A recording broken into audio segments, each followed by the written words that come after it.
विस्तृतकरण चाहे आमर एवं प्रस्ताव आज्ञा अच्छी आमर दीर्घ दिन गोटे प्रस्ताव अच्छी ओडिशा रे ब्राह्मण कल्याण निगम गठन एटा कि जहाँ मुंडे केतल समस्त मुंडे चिंताटा पशि ना आम ये चिंताटा को प्रथम कर ओडिशा रे गोटे ब्राह्मण कल्याण निगम गठन करा जाऊ एवं एटा को मध्य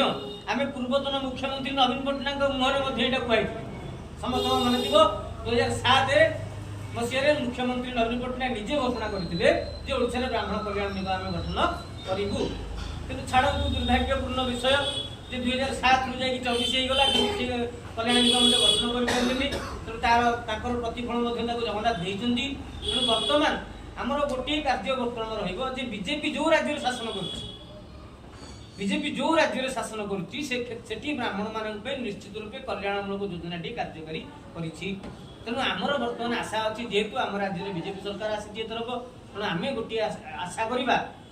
प्रति आशा अच्छी भरसा और विश्वास अच्छी जे से माने एई टर्म भितर ओडिशा रे ब्राह्मण कल्याण निगम गठन करेंगे अथवा निगम भलिबा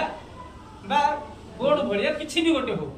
जोटा कि ब्राह्मण को उन्नति परिकल्पे गठित होइतिबो सरकारी स्तर ता गठित करी आम गठन करे आम प्रस्ताव देबा। अच्छा आ गोटे कथा मध्य एबे सरकार प्रस्ताव मागुचंती साधारण लोक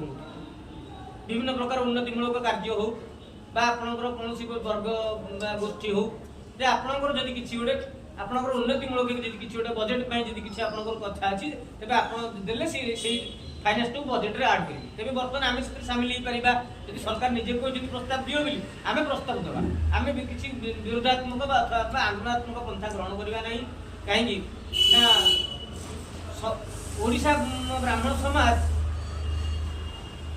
बीजेपी को पावर रे आनी बारे ओडिशा ब्राह्मण समाज रो भूमिका कोन आपण माने समझ जानि से माने मध्ये समझ जानि तेणु आमे आंदोलनात्मक पंथा ग्रहण करिबा नाही आमर गोटे कथा रहिबा आमे किभଳି भाबरे वर्तमान कार्यटी हासिल करिबा कारण सरकार निजे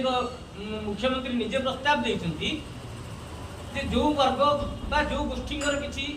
उन्नतिमूलक कार्य हेबा पई बजेट रे आवश्यकता अछि से माने हमकु प्रस्ताव दियंतु आमे राज्य बजेट रे